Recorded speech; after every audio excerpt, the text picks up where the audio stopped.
হস্ত হতে যেন বাঁচি সর্বপ্রদাতা পরম দয়ালু আমি খোদা তাআলার নাম স্মরণ করতাছি সর্বপ্রদাতা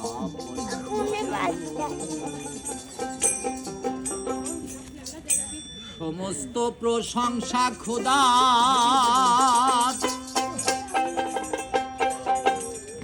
যিনি হন সমুদয় জীব জড় জগতের ঈশ্বর সমস্ত প্রশংসা খোদার